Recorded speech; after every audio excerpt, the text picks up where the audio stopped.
Assalamualaikum warahmatullahi wabarakatuh. Kembali lagi dalam mata kuliah Fisika 1. Pada pertemuan atau materi kali ini, kita akan membahas tentang dinamika dan hukum Newton. Oke, langsung saja. Jadi dinamika adalah cabang ilmu fisika yang mempelajari tentang gerak serta penyebab munculnya gerak tersebut. Nah, kalau dalam materi sebelumnya, dalam kinematika, kita hanya mempelajari tentang geraknya, ya, tanpa mempelajari apa sih yang menyebabkan munculnya gerak. Kenapa benda tiba-tiba berhenti, atau kenapa benda bisa gerakannya cepat atau melambat. Itu apa penyebabnya. Jadi kita akan belajar di sini. Nah, poin yang paling penting dalam dinamika adalah kita akan mempelajari gaya dan efeknya pada gerak. Jadi yang menyebabkan kenapa benda itu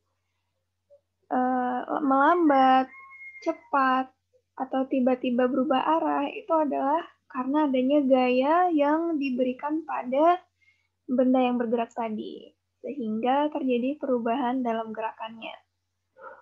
Oke, jadi kita langsung. Nah, sebelum kita bahas tentang gaya, kita pelajari dulu hukum Newton tentang gerak. Hukum Newton tentang gerak sendiri itu ada 3, yaitu hukum pertama, hukum kedua, dan hukum ketiga.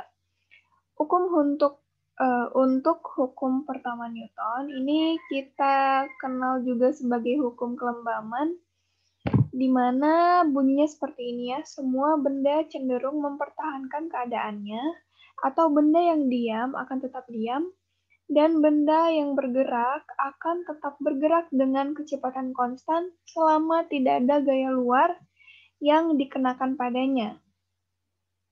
Jadi kalau misalnya ada benda diam, terus kita nggak apa-apain bendanya, kita nggak dorong, kita nggak gerakan, maka benda tersebut akan tetap diam atau mempertahankan posisinya. Begitu juga kalau benda yang bergerak, apabila tidak ada gangguan gaya lain dari luar, maka benda akan tetap bergerak dengan kecepatan konstan.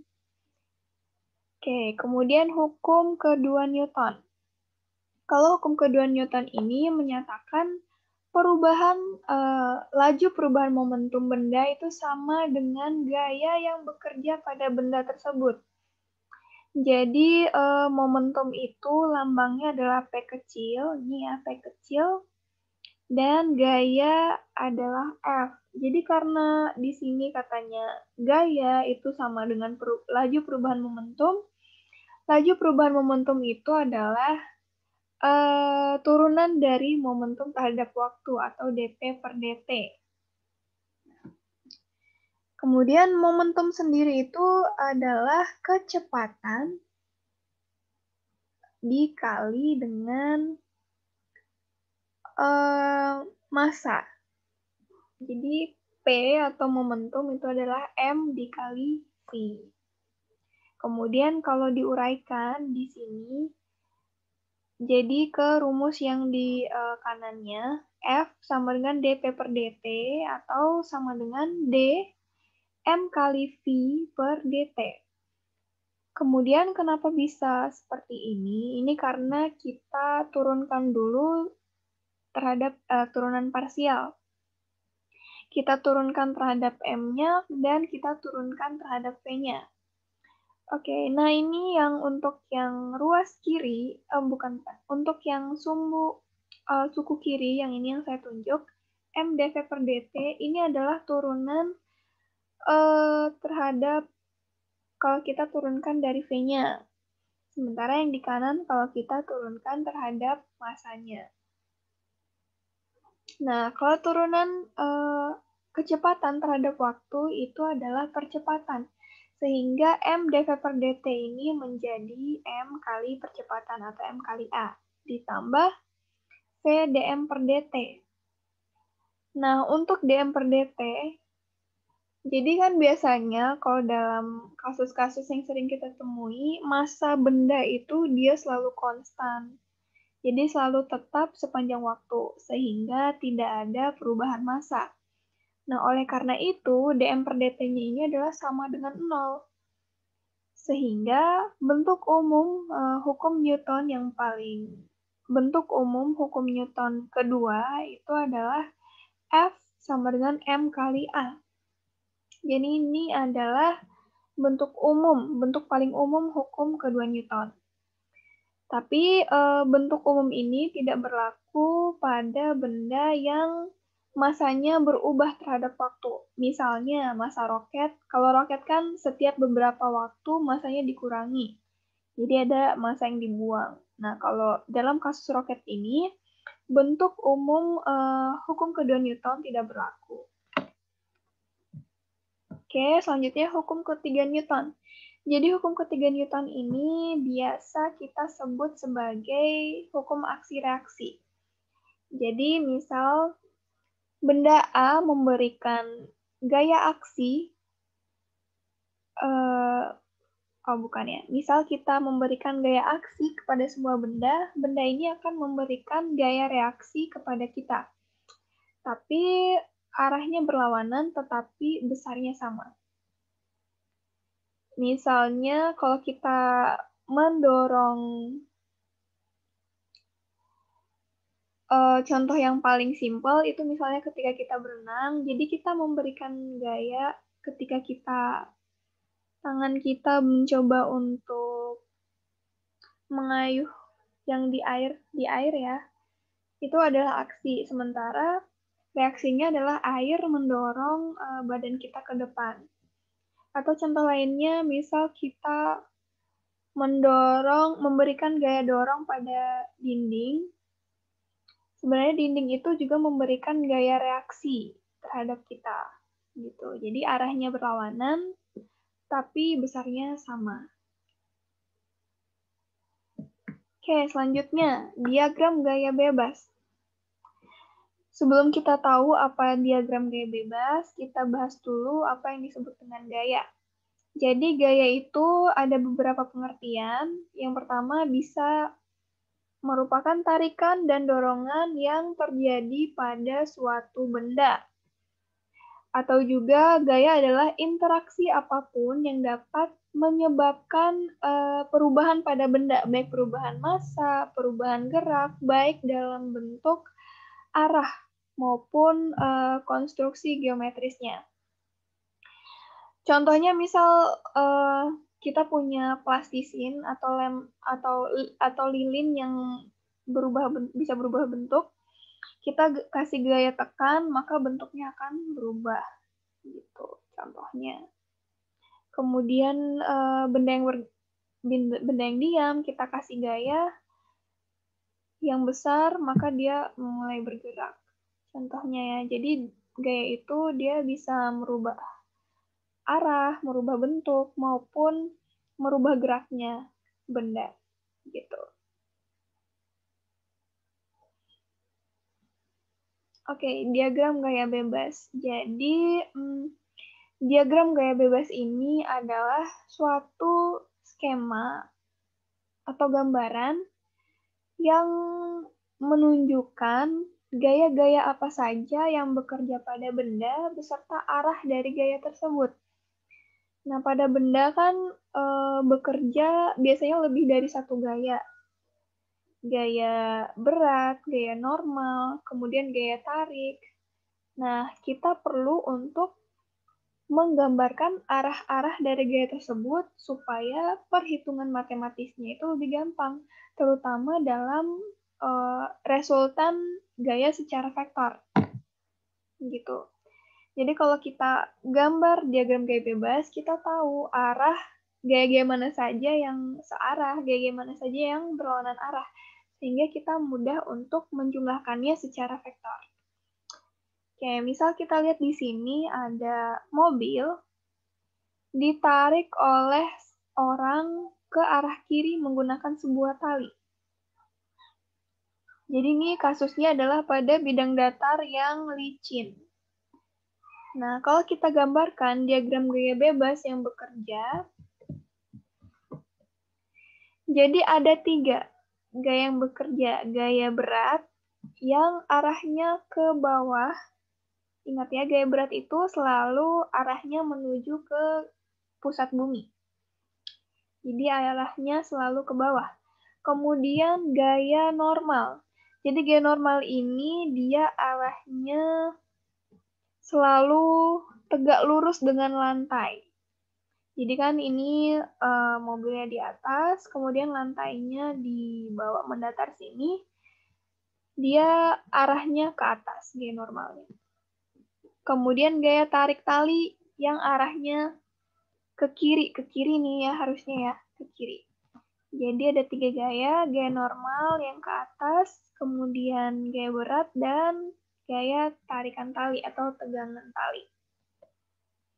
Jadi setiap kalian menyelesaikan soal yang berkaitan dengan gaya, yang paling penting kita harus menggambar diagram gaya bebas terlebih dahulu. Oke, selanjutnya. Nah, kalau tadi kan dalam skalarnya, kalau kita lihat dalam vektor, nih notasi resultan gaya, kalau kita lihat dari vektornya, kita lihat yang, jadi kan ini arahnya 2 sumbu nih, ada yang sumbu X dan ada yang sumbu Y. Kalau kalian masih ingat, yang sumbu X itu vektor satuannya adalah I, kemudian yang sumbu Y itu vektor satuannya adalah J. Nah, di sini yang sumbu X, kita kan cuma hanya ada tegangan tali. Tegangan tali ini arahnya ke kiri, kalau ke kiri itu dia ke negatif. Makanya negatif negatif TI. I ini adalah vektor satuan untuk sumbu X. Kemudian kita tengok lagi yang vertikalnya. Vertikalnya ada 2, N dan W. Karena arahnya berlawanan, maka dikurangi. Sehingga di sini N min W, J. J ini vektor satuan pada sumbu Y. Gitu. Nah, misal kalau di sini kita punya gaya lagi yang ke kanan, berarti yang di sumbu X-nya ada 2, yaitu yang gaya yang ke kanan ini dikurangi dengan T, baru I, gitu ya.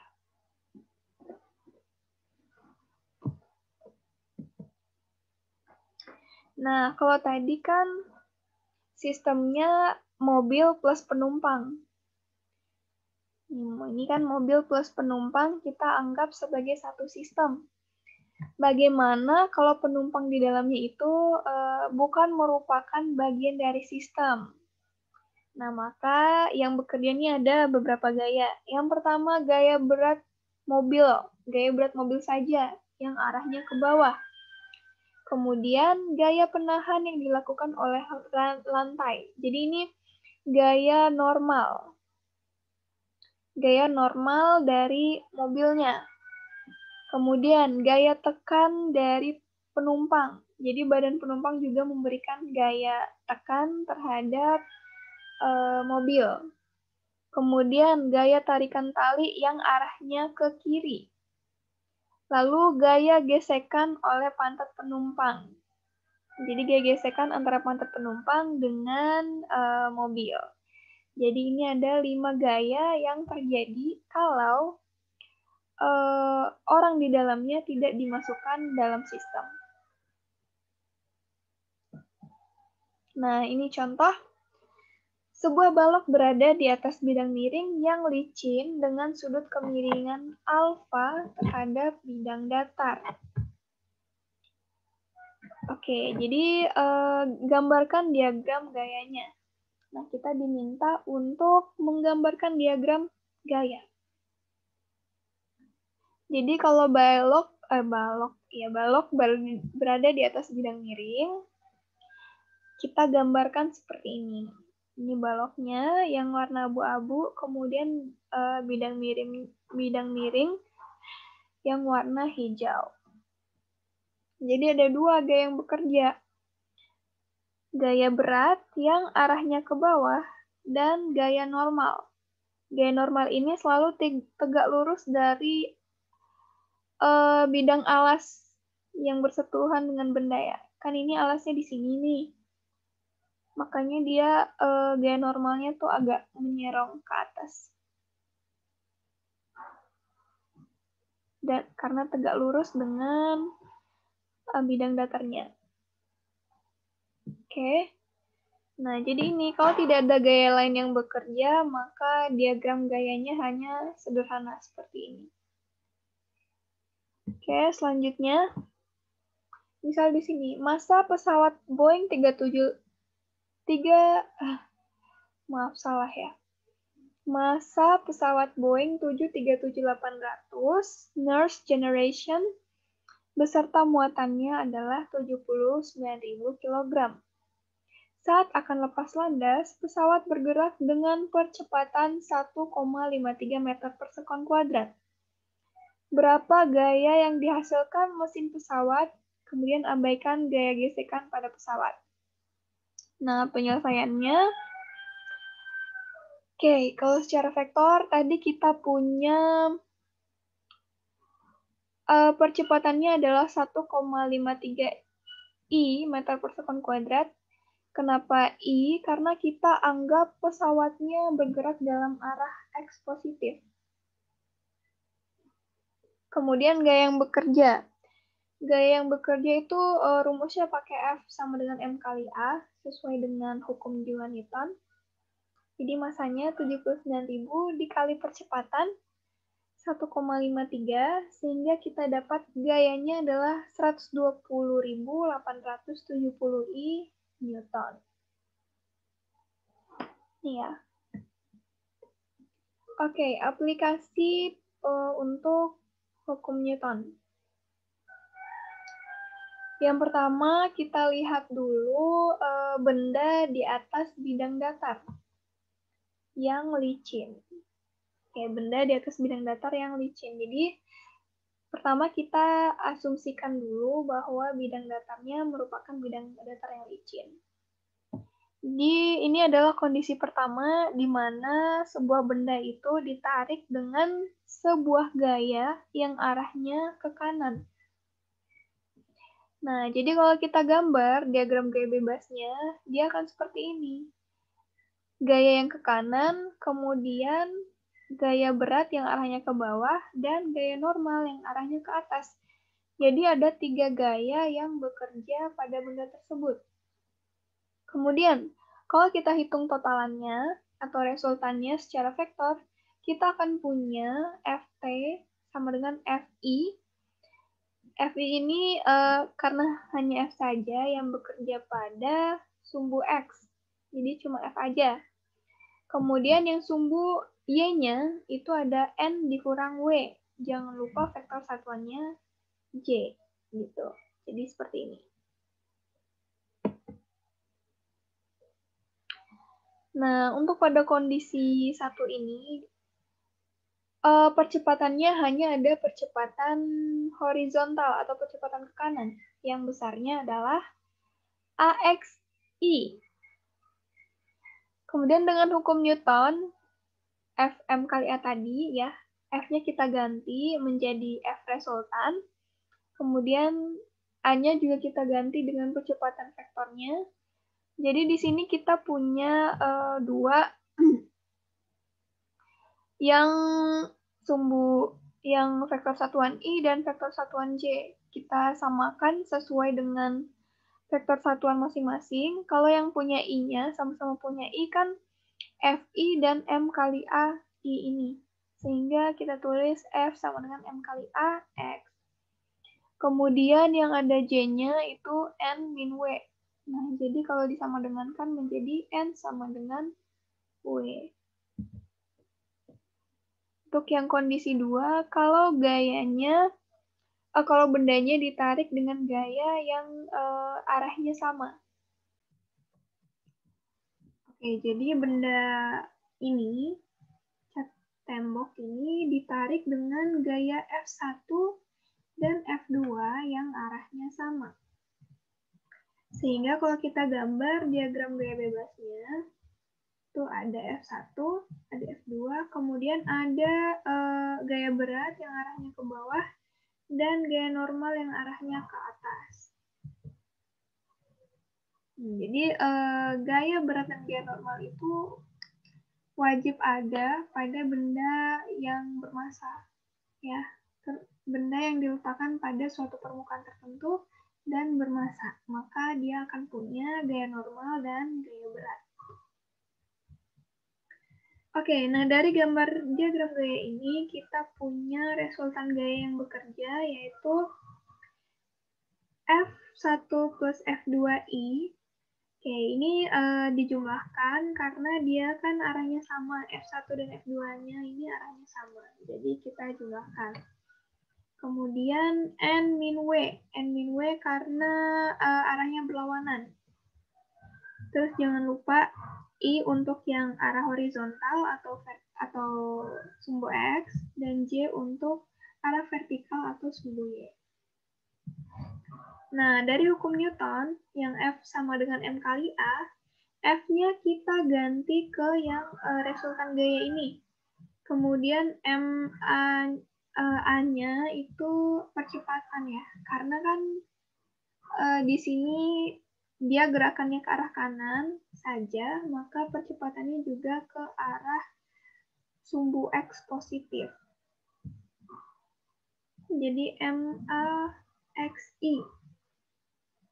Kemudian kalau kita pisah yang ada I dan ada J-nya, kita dapat 2. Yang ada I-nya itu F1 plus F2 sama dengan M kali AX, dan N sama dengan W, atau gaya normal sama dengan gaya berat. Oke, selanjutnya yang kondisi 3. Ini bagaimana kalau dua benda ditumpuk. Ya, yang atas sama ditumpuk ke yang bawah. Nah, kalau kita uraikan gaya bebas pada masing-masing benda, untuk benda yang kecil, nih, itu dia bekerja dua gaya, yaitu gaya normal dan gaya berat juga. Gaya normal dari permukaan benda yang bawah terhadap benda yang atas, atau N12, dan gaya berat dari benda itu sendiri, atau W1. Kemudian,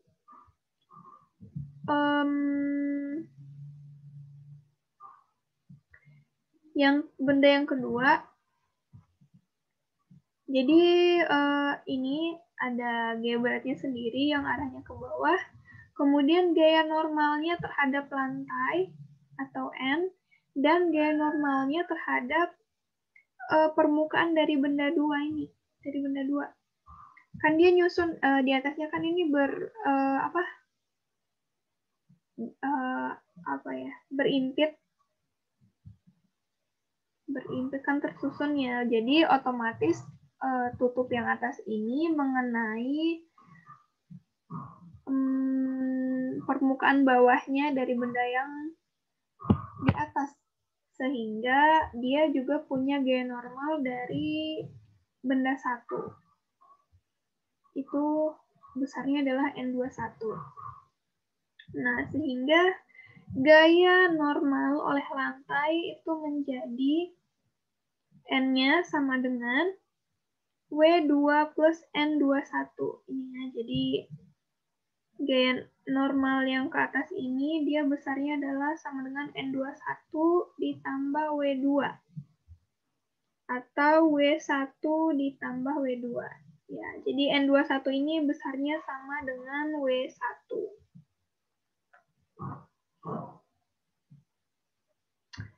Oke, selanjutnya, misal ini, kalau sebuah benda kita tarik dengan gaya, tapi gayanya itu membentuk sudut dengan bendanya. Misal seperti ini. Jadi, benda dihubungkan dengan tali, kemudian gayanya ini tuh membentuk sudut terhadap bidang datar. Jadi seperti ini ya, yang sudutnya besarnya adalah alfa. Nah, kalau seperti ini, si F yang ada sudutnya ini, kita uraikan dulu terhadap sumbu X dan sumbu Y-nya.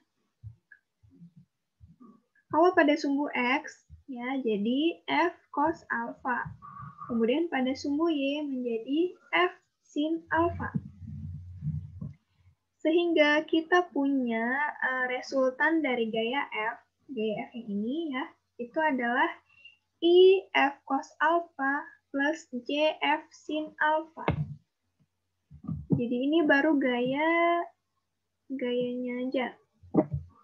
Sementara untuk gaya total atau resultan gaya yang bekerja itu adalah Ft sama dengan F ditambah N min W kali J. Nah, F sendiri kan tadi I F cos theta plus J F sin theta. Kemudian N min WJ. Nah, karena ini J F sin theta J, jadi kita samain aja yang ada J-nya. Sehingga menjadi F sin theta plus N min W. Kenapa F sin theta plus N? Karena F sin theta dan M itu arahnya sama, ya, kalau kita lihat. Jadi F kok F sin theta sih? F sin alpha maksudnya ya. Dijumlahkan karena F sin alpha dan N ini dia arahnya sama, yaitu ke atas. Dikurangi W yang arahnya ke bawah. Seperti di sini.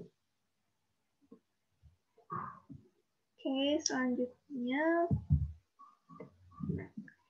Nah, kemudian percepatan bendanya, karena tadi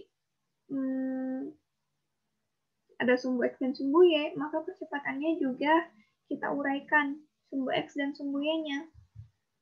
Kalau sumbu X-nya menjadi AX, kemudian sumbu Y-nya menjadi AY. Lalu kalau kita masukkan ke persamaan ke hukum John Newton yang F sama dengan M kali A, F-nya kita ganti dengan I F cos alpha ini, dan seterusnya. Kemudian A-nya kita ganti dengan yang ini. Sehingga seperti ini jadinya. Maka kita peroleh, kalau disamakan vektor satuannya, kita peroleh F cos alpha sama dengan M kali AX. Dan F sin alpha plus N min W itu sama dengan MAY. Tuh, jadi kita punya 2.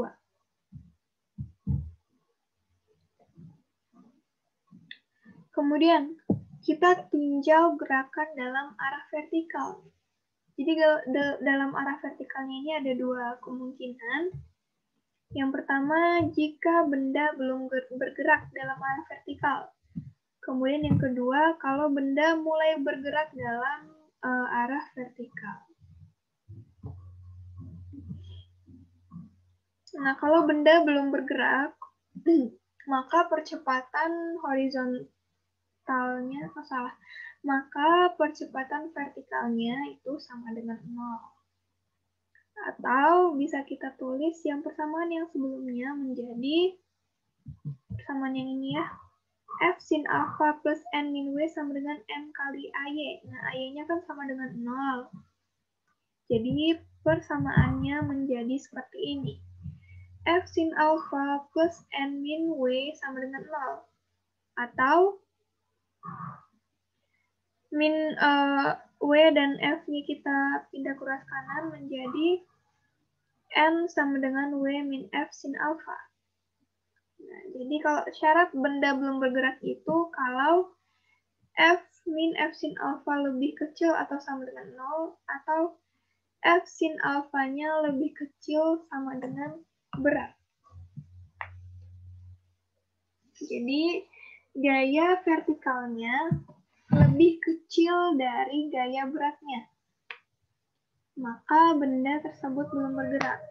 Masuk ya kalau logikanya. Kalau gaya yang kita kasih itu lebih kecil daripada gaya berat, maka gayanya tuh belum cukup untuk membuat benda bergerak. Sehingga bendanya masih dalam keadaan diam. Jadi ini syaratnya untuk benda yang belum bergerak dalam arah vertikal. Selanjutnya, kalau benda sudah mulai bergerak. Nah, kalau benda sudah mulai bergerak, artinya benda itu tidak lagi menyentuh lantai atau N-nya sama dengan 0. Sehingga persamaan yang tadi, yang ini, yang paling bawah itu, persamaan paling bawah, menjadi, yang menjadi seperti ini dia. F sin alfa min W sama dengan MA kali Y. Y-nya ada ya, karena dia bergerak. Oke, sehingga kita bisa lihat di sini syarat benda mulai bergerak kalau gaya vertikal, gaya yang diberikan vertikal, gimana sih enaknya? Gaya yang diberikan dalam arah vertikal itu lebih besar dari gaya berat benda. Nah, itu kalau gaya kita kasih lebih besar daripada gaya berat benda, maka benda itu kemungkinan besar akan bergerak.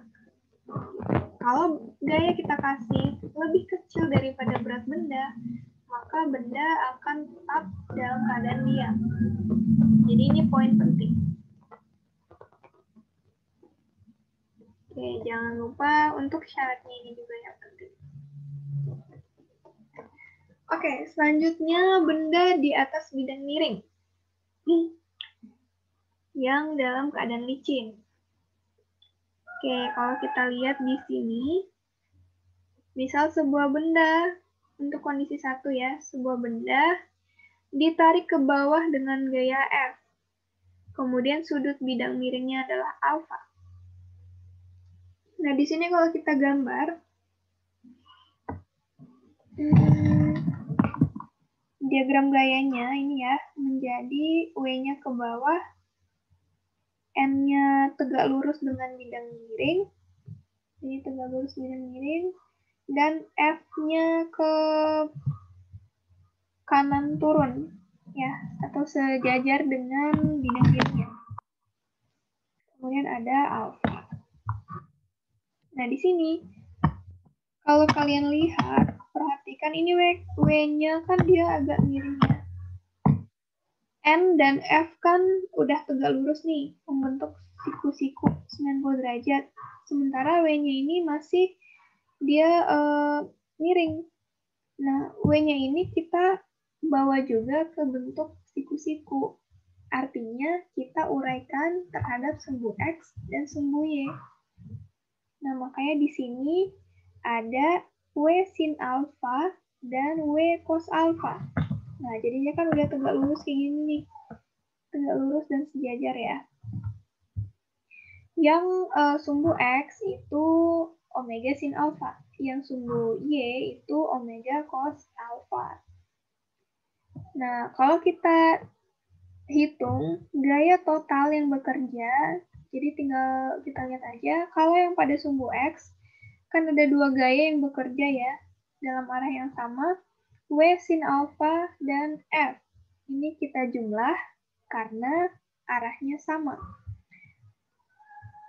Kemudian ditambah yang pada sumbu Y. Yang pada sumbu Y kita punya N, gaya normal, dan W cos alfa. Nah, ini kan arahnya berlawanan, sehingga dikurangi N min W cos alfa. Jangan lupa I dan J-nya.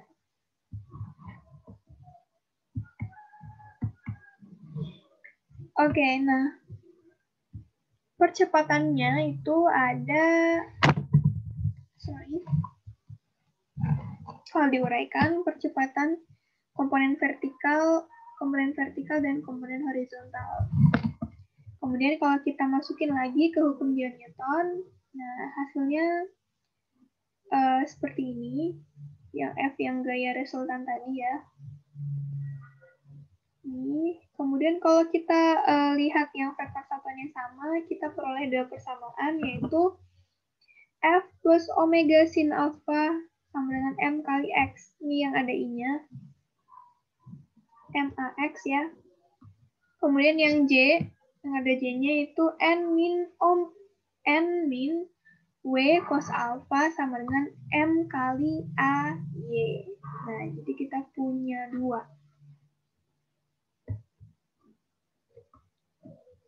Nah, karena pada kasus tadi, benda itu ditarik searah dengan bidang miring, artinya benda itu tidak bergerak pada arah vertikal. Jadi, AY-nya sama dengan 0. Sehingga gaya normal itu besarnya sama dengan omega cos alfa. Nah, jadi N-nya sama dengan omega cos alfa. Kemudian, percepatan benda yang searah bidang miring ini diturunkan dari hukum John Newton, ya, F sama dengan M kali A. Kalau kita cari A-nya, berarti tinggal dibagi F per M. Nah, F-nya ini adalah gaya-gaya yang bekerja pada sumbu X atau gaya-gaya yang bekerja searah dengan bidang miring. Kalau kita lihat di gambar kan ada dua gaya yang bekerja searah ya, yaitu W sin alfa dan F. Sehingga seperti ini jadinya. F plus sin alfa per M. M ini adalah massa baloknya. Oke, selanjutnya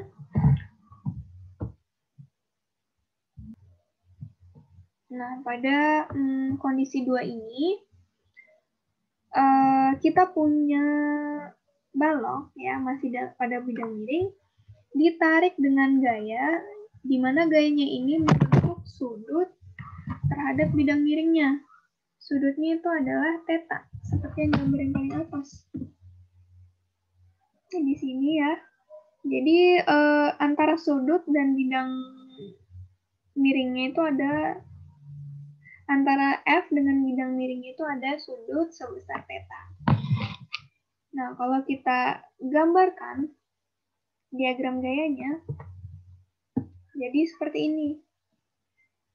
F yang arahnya miring ke atas, kemudian gaya normal yang arahnya tegak lurus dengan permukaan bidang miring, dan W yang arahnya ke bawah. Nah, seperti yang kasus sebelumnya, ya, W-nya ini kita uraikan terhadap sumbu X. Sumbu X-nya ini maksudnya yang sejajar dengan bidang miring, kemudian sumbu Y, yang sumbu Y-nya itu tegak lurus dengan bidang miring. Nah, jadi F-nya ini juga kita harus uraikan. Uraikan terhadap yang sejajar bidang miring dengan tegak lurus bidang miring. Kalau sejajar bidang miring, dia menjadi F cos theta. Kalau tegak lurus bidang miring, menjadi F sin theta. Nah, jadi kita punya ada 5 nih, kalau diuraikannya 5 gaya. N, W cos alpha, W sin alpha, F sin theta, dan F cos theta. Nah, kalau kita jumlahkan gaya total yang bekerja pada benda, ya, kita lihat dulu yang arahnya sejajar. Kalau arahnya sejajar bidang miring, ini kita punya 2, ya, yaitu W sin alpha dan F cos theta. Arahnya sama, maka kita jumlahkan. Jadi F cos theta plus W sin alpha I ditambah yang arahnya tegak lurus. Di sini ada 3, N, F sin theta, dan W cos alpha. Nah, N dan F sin theta ini arahnya sama, sehingga kita jumlahkan. Dikurangi W cos alpha, karena dia arahnya ke bawah. Nah, F sin theta plus N min W cos alpha J. Kemudian percepatannya juga, karena tadi kita uraikan, percepatannya juga kita uraikan terhadap sumbu X dan sumbu Y-nya. Lalu kita gunakan lagi hukum Newton. Jadi F gaya resultan tadi disamakan dengan M kali A. A-nya itu percepatan dalam vektor ya. Jadi ditulisnya seperti yang ini. Seperti ini. Kemudian kita lihat yang vektor satuannya sejenis.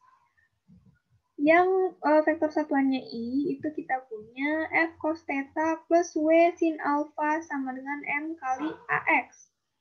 Sementara yang vektor satuannya J, kita punya F sin theta plus N min W cos alpha sama dengan M AY. Ini kalian bisa lihat ya, yang ini ada I-nya. Kemudian ini ada I-nya juga, sehingga disama dengan kan. Kemudian yang ini juga ada J-nya ya.